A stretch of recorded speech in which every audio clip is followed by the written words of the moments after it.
si vous nous rejoignez dans cette nouvelle édition, voici les titres de ce 20h. Le directeur général des douanes du Nigeria est à Cotonou. La visite du colonel Amir Ibrahim au Bénin s'inscrit dans le cadre du renforcement de la coopération entre la douane du Bénin et celle du Nigeria.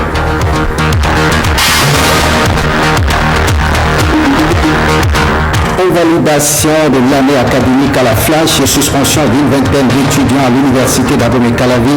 À l'origine, l'incompréhension entre professeurs et étudiants sur l'organisation d'une session de rattrapage.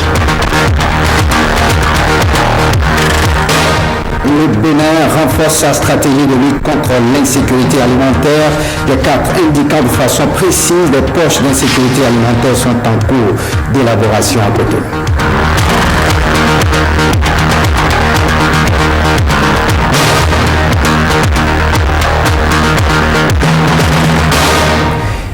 À nouveau, bonsoir, bienvenue si vous nous rejoignez. On prend la direction de l'université d'Abomey-Calavi. Polémique à la faculté de lettres A et sciences humaines. Flash, professeurs et étudiants ont du mal à s'entendre sur l'organisation d'une session de rattrapage. Le bras de fer a mené les autorités, à suspendre une vingtaine d'étudiants et tout récemment à invalider l'année académique. Deux mesures jugées arbitraires par les étudiants qui refusent d'abdiguer. La Flash dans un nouveau bras de fer, c'est un reportage de Emmanuel Sebon. La présence de gendarmes et policiers dans les environs du rectorat et de la Flash est le signe évident d'une tension de plus en plus forte entre autorités et étudiants. Les épisodes de suspension d'une vingtaine d'étudiants pour 5 ans et l'invalidation de l'année à la Flash viennent cristalliser une crise vieille déjà d'1 an. La pomme de discorde est la non-organisation de la session de rattrapage avec l'entrée en vigueur du système LMD. Nous leur avons dit, chers étudiants, si on dépasse une certaine période, nous ne pourrions plus sauver l'année académique. Parce que, rappelez-vous qu'ils ont boycotté les examens du premier semestre. Et lorsque nous faisons les examens, pour faire la correction et pour donner les résultats, ça fait au moins 2 mois. 4 mois et un peu plus s'il faut ajouter la session de rattrapage pour une année académique qui dure 9 mois. Au plus fort de la crise l'an dernier, l'ancien président a dû arbitrer et demander aux enseignants d'organiser la session de rattrapage pour une dernière fois. Conséquence, l'année académique 2015-2016 à la Flash a démarré en mars pour prendre fin en décembre. Moi, je suis allé jusqu'à m'agenouiller doyen. Après, il a tout dit pour dire, doyen, je t'en prie, on ne peut pas faire session unique. 40 000 citoyens les sacrifier comme ça. Tu connais le taux de réussite à la phase de la première session. Ça n'atteint pas 1%, c'est 0,01%. Je te jure, et dans ces conditions, l'étudiant perd beaucoup. Il faut comprendre notre cœur. C'est de l'humanité, on ne répare pas, on n'est pas violent. Le boycott des examens par les étudiants, malgré les médiations répétées, amène le conseil pédagogique de la Flash et le rectorat à prendre la double mesure jugée excessive par les responsables d'étudiants. Le recteur Brice Augustin Cessin vient de piétiner, de violer le droit à l'éducation. Donc il a violé la constitution béninoise. Nous allons prendre les voies de recours normales. Mais si rien n'est fait, je pense que la prochaine rentrée académique et la prochaine rentrée scolaire sera sérieusement tempêtée. Pourtant, les étudiants tiennent pour acquis l'organisation de la session de rattrapage. Ils se réfèrent à un arrêté rectoral pris le 5 juillet relatif à l'harmonisation de l'organisation des évaluations. Osons espérer que rien ne viendra troubler dans les jours à venir le calme précaire sur le campus. On parle toujours d'éducation. Après le mouvement d'humeur à l'UNS à Porto-Novo, les étudiants de l'école normale supérieure ont marché aujourd'hui sur le ministère de l'enseignement supérieur. Ils exigent des autorités compétentes le programme de formation au CAPES tel que mentionné dans l'arrêté rectoral de 2010 qui relance les activités de l'UNS. Monique Torrent et Emmanuel Sebon nous en disent davantage. En grève depuis le 21 juillet, les étudiants de l'école normale supérieure montent le ton d'un cran. Ils occupent les voies publiques pour une marche pacifique du carrefour de la Roche au ministère de l'enseignement supérieur. Ces étudiants exigent la formation des élèves professeurs au diplôme du CAPES. La réouverture en 2010 de l'UNS par arrêté rectoral avait en effet prévu la formation au BAPES et au CAPES. À ce jour, seuls les curricula de formation au BAPES sont exécutés et évalués. Les étudiants de l'école normale supérieure, selon leur motion, ont à plusieurs occasions saisi les autorités pour la relance du CAPES sans suite. Les dernières correspondances à l'endroit du ministre de l'Enseignement supérieur datent du 26 mai et du 15 juillet. Excédés, les étudiants de l'UNS déjà en grève avertissent que les mouvements de débrayage continueront jusqu'à satisfaction de leurs revendications. Le CAPES, certificat d'aptitude au professorat de l'enseignement secondaire, correspond à un master. Il faut croire que ces étudiants de l'UNS qui ont marché dans une discipline imposée par les forces de l'ordre pour ne pas franchir la ligne rouge ont juste soif de connaissance. L'Ordre des avocats du Bénin et la Faculté des droits et des sciences politiques d'Abomey-Calavi se donnent la main, cela pour relancer la formation des auditeurs de justice en vue de l'obtention du certificat d'aptitude à la profession d'avocat. Le lancement a eu lieu ce mardi à Cotonou. Uwais Balogun et Calvadouawan. Fini le bras de fer entre le Conseil de l'Ordre des avocats du Bénin et la Faculté de droit et des sciences politiques d'Abomey-Calavi, avec le démarrage de la formation en vue de l'obtention du certificat d'aptitude à la profession d'avocat. C'est la paix retrouvée pour enrichir le barreau des compétences des auditeurs de justice. Une reprise des cours sur fond de mesures drastiques. Pour la première fois, nous avions des règles. Nous avions un règlement pédagogique qui dirigera l'organisation des cours, le suivi des cours, les examens. Nos efforts vont s'amplifier dans le sens de l'amélioration des conditions dans lesquelles la formation se déroule. Nos efforts vont s'amplifier dans la rationalisation de l'examen pour que les meilleurs, ceux qui s'adonnent, ceux qui s'impliquent vraiment dans la préparation, puissent à la fin de la formation Cette amélioration des conditions de formation intervient au moment où le secteur de la justice est à la croisée des chemins. La profession d'avocat, son accès n'est pas organisé par le ministère de la Justice, cela est certain. Mais cela ne manque pas d'intérêt d'indiquer que toutes les professions judiciaires feront l'objet à la fois de refus, mais de recrutement. Assurer une bonne formation au certificat d'aptitude à la profession d'avocat, c'est aussi envisager et anticiper sur la qualité de la formation des autres membres des professionnels de la justice. C'est dire que d'ici quelques mois, ces auditeurs de justice pourront faire la fierté de l'Ordre des avocats du Bénin. On parle toujours justice dans cette édition. Le ministre de la Justice s'inscrit dans une démarche d'anticipation par rapport à la mise en place des tribunaux et cours d'appel du commerce au Bénin. Deux comités de réflexion ont été installés à ce sujet. Aurélie Sauton nous en dit davantage. Cette cérémonie consacre l'installation des deux commissions de réflexion dans le cadre de la création prochaine des juridictions commerciales au Bénin. Elles ont été constituées suite à l'adoption par l'Assemblée nationale de deux projets de loi. La première commission a pour mission de rédiger des curricula de formation des animateurs de juridiction de commerce et d'identifier la documentation nécessaire. Quant à la deuxième commission, elle est chargée de rédiger des projets d'actes réglementaires relatifs aux juridictions de commerce. La loi n'est pas encore promulguée, mais le département que j'ai l'honneur de conduire a jugé utile de rentrer dans l'anticipation. Dans l'anticipation, dans l'identification des magistrats devant animer ces différentes formations. L'anticipation dans la préparation de la désignation des juges consulaires. L'anticipation dans la construction des éléments entrant dans la formation de ces magistrats et de ces juges consulaires. L'anticipation dans la préparation des actes réglementaires devant permettre de mettre en application les différentes lois qui ont été adoptées. L'aboutissement des 2 projets de loi permettra de doter notre pays d'importants outils de dynamisation du monde des affaires par le droit et la justice. Il est prévu à cette fin l'installation de 3 tribunaux de commerce et de 3 cours d'appel du commerce au Bénin. On part directement pour la marina, mais avant, notre invité qui est déjà dans ce studio.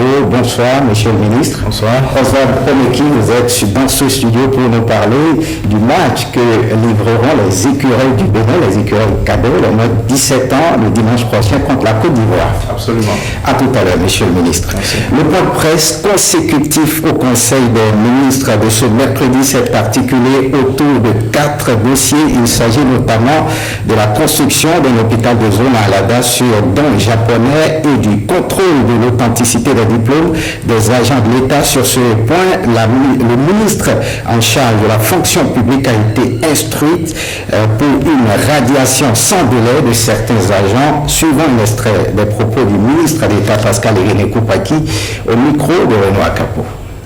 Authenticité des diplômes des agents de l'État. Le ministre du Travail et de la fonction publique et des Affaires sociales a présenté au Conseil un bilan partiel des activités de la Commission nationale de vérification de l'authenticité des diplômes des agents de l'État, qu'ils soient civils ou militaires.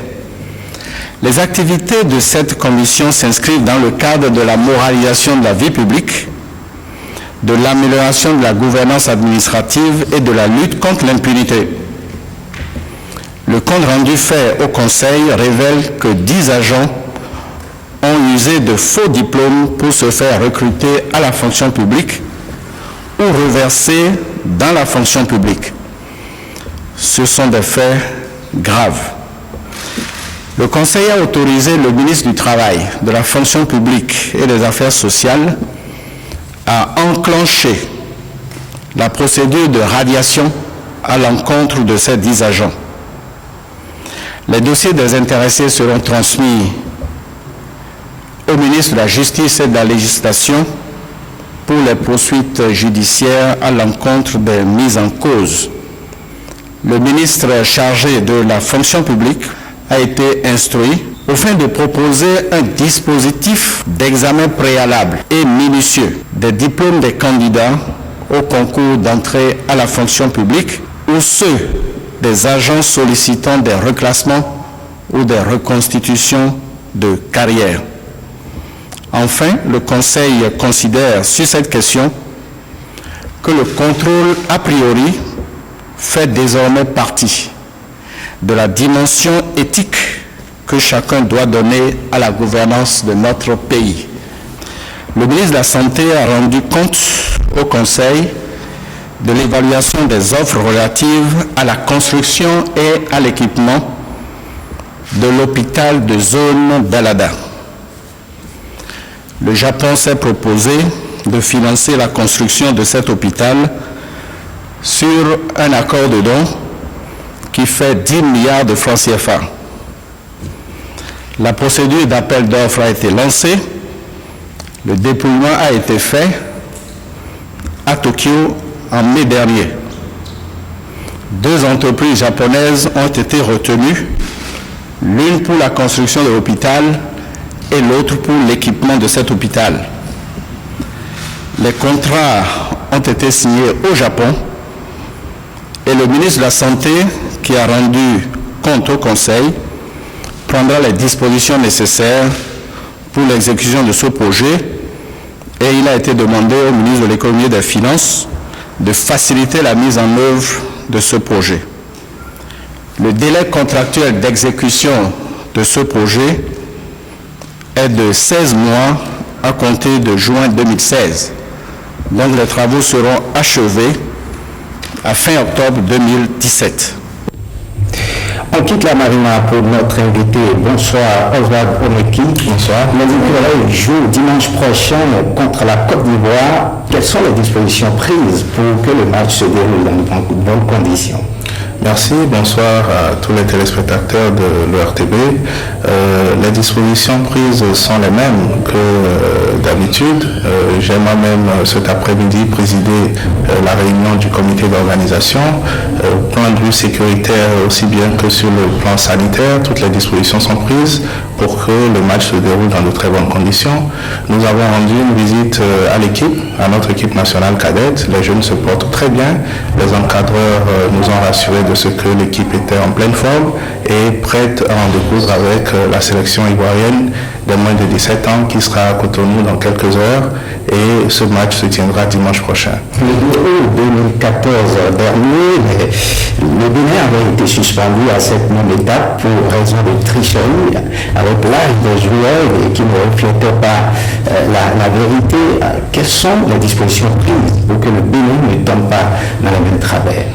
Alors, évidemment, nous avons lancé avec l'ensemble du gouvernement et le chef de l'État ce que nous avons appelé le nouveau départ, qui consiste donc à rompre avec toutes les mauvaises pratiques et à désormais s'inscrire dans des comportements exemplaires et recommandables.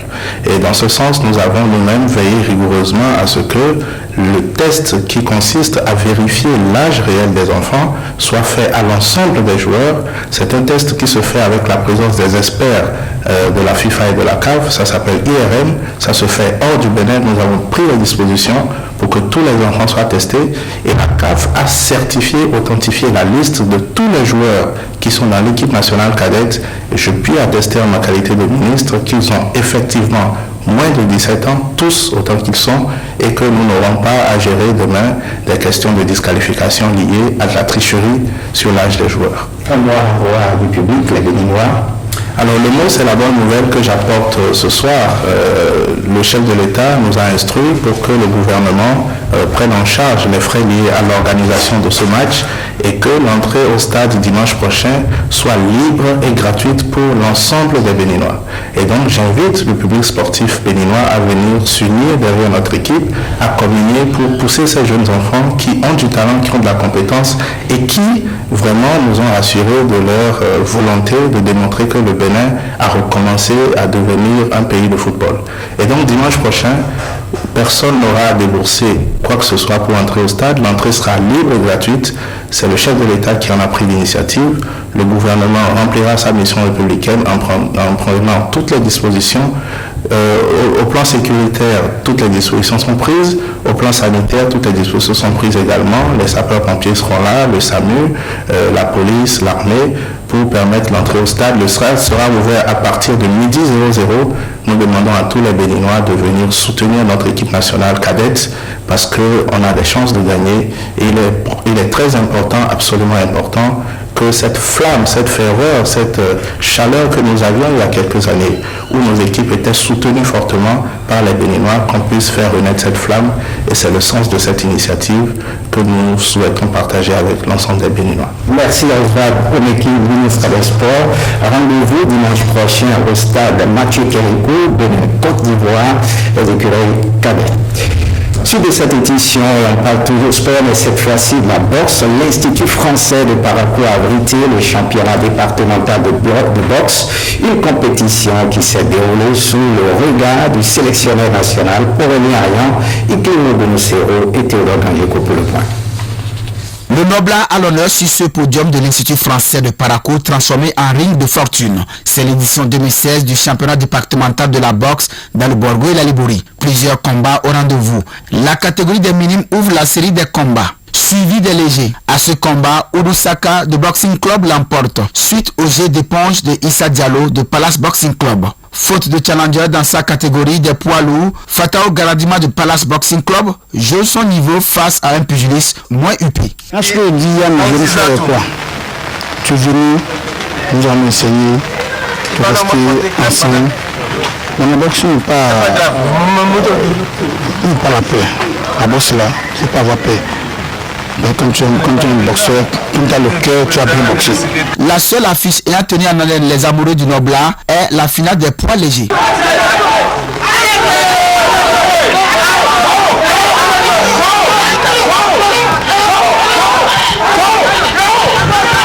Mon adversaire là, Bosi n'est pas mal. Il a reçu le coup, mais Je suis tellement courageux pour prendre les cours seulement. Ces derniers temps, il y a eu un petit peu d'empêchement pour aller à l'entraînement. Mais je pense qu'avec le temps, je vais rattraper et me battre l'année prochaine. Saliou Ibrahim en rouge de Lyon Boxing Club bat au point Odusaka Chabiyo. Il reste beaucoup à faire. Et chaque fois, la fédération fait déplacer les gens pour arriver à Parakou, dans le Borgou, pour pouvoir aider nos frères entraîneurs, nos collègues et les boxeurs. Mais de jour en jour, ça ne va pas toujours. Techniquement, c'est vraiment, je peux dire que c'est médiocre.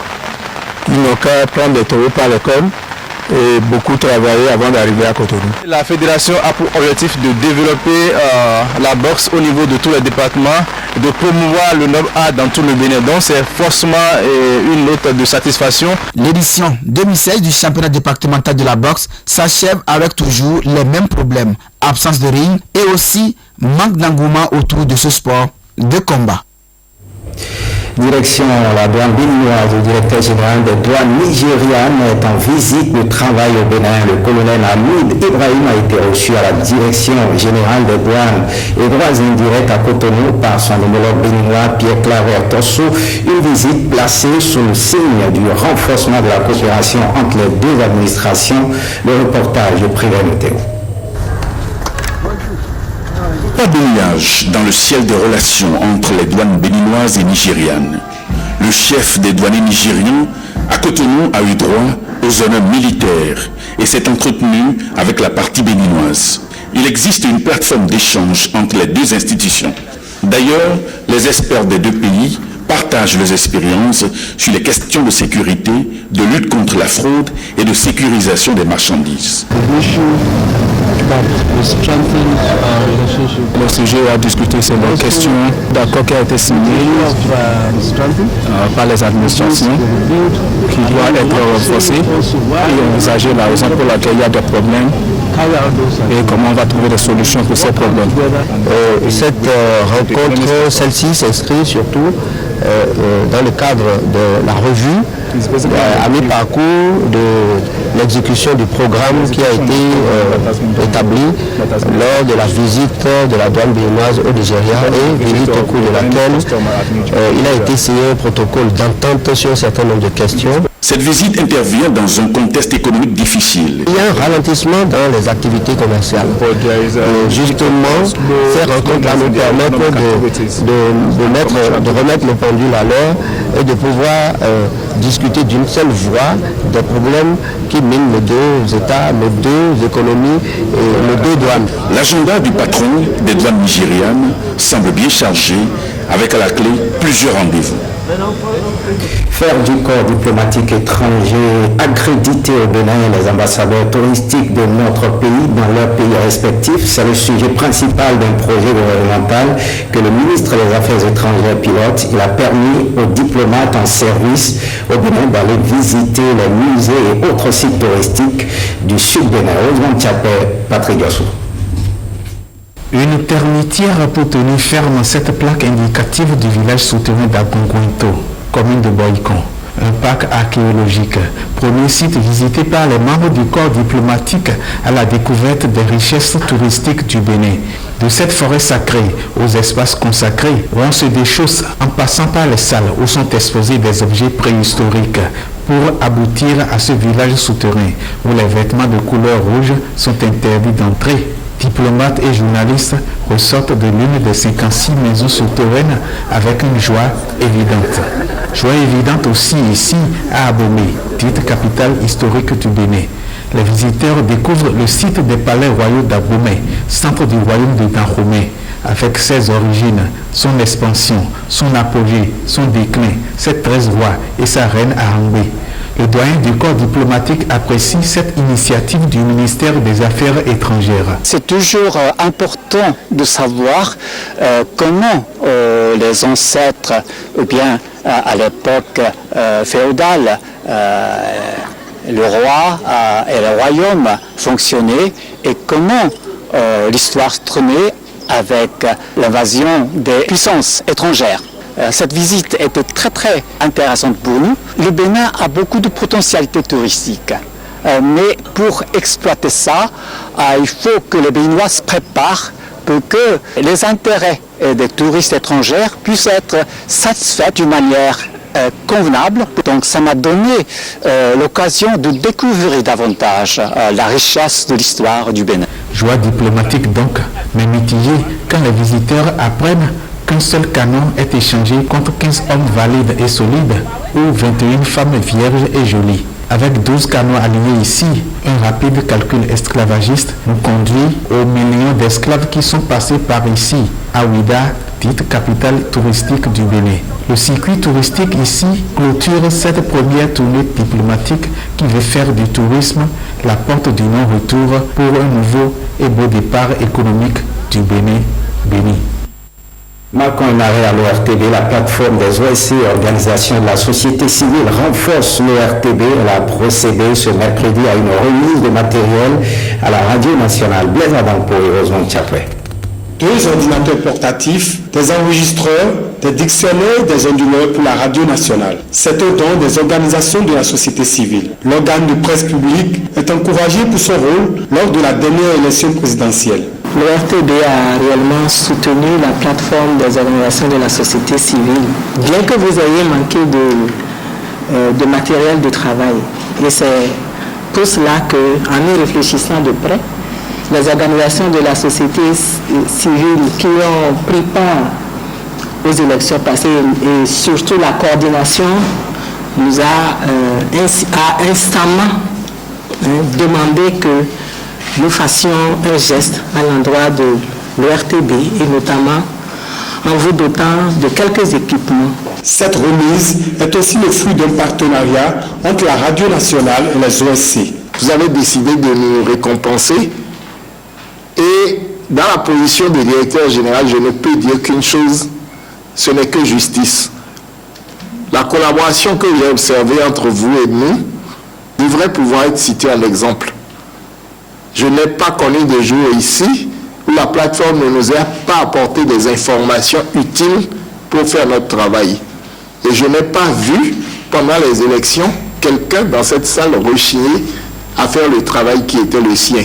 Pour le rédacteur en chef René Talon, cette démarche des organisations de la société civile vise aussi à accompagner la radio nationale à travailler davantage pour l'enracinement de la démocratie et le professionnalisme. Parlons sécurité alimentaire. La problématique de la sécurité alimentaire est au cœur d'un atelier à Cotonou. Il s'agit de l'élaboration des cartes qui indiquent de façon précise les poches de sécurité alimentaire au Bénin. Edmond Angor et Jean-Claude James nous en parlent. On veut aller plus loin, s'enrichir beaucoup plus dans le domaine de comment appréhender sous toutes ses formes la sécurité alimentaire au Bénin. Les cartes des moyens d'existence deviennent nécessaires pour ces acteurs afin de relever ce défi. Lorsque vous faites l'étude de la sécurité alimentaire, vous ne descendez pas au palier le plus bas, ne pensez pas avoir trouvé la formule pour régler le problème. L'économie du ménage. Il faut aller jusqu'à comprendre le fonctionnement de l'économie du ménage. Pendant 5 jours donc, avec l'aide de l'expert, les participants vont se familiariser avec les outils pour la réalisation de ces cartes. Une initiative qui à terme sera d'une grande utilité dans la lutte contre l'insécurité alimentaire. L'objectif de l'atelier, c'est de décrire les zones de moyens d'existence au niveau des ménages. C'est un outil qui permet de mesurer la situation alimentaire au niveau des ménages, d'évaluer la vulnérabilité des ménages face au choc, voir comment ils réagissent quand ils sont dans telle ou telle situation d'insécurité alimentaire. Avec cet outil, on pourra identifier les ménages en situation d'insécurité alimentaire et les personnes vulnérables au niveau du pays, afin qu'on puisse apporter directement à ces derniers l'assistance qu'il faut. La sécurité alimentaire, un impératif pour le développement durable. Le peuple béninois va honorer à partir du 10 août prochain la mémoire du président Hubert Maga. En prélude à la célébration de son centenaire, le comité d'organisation a tenu une séance d'échange avec le maire de la commune de Parakou. Le compte-rendu de cette rencontre avec Nestor Sela. Hubert Maga, père de l'indépendance, encore dans la mémoire des Béninois. Le centenaire de sa naissance se prépare activement à Parakou. Plusieurs activités au programme. Déjà le 10 août, il y aura le lancement officiel par Monseigneur Pascal Mkoué, archevêque de Parakou.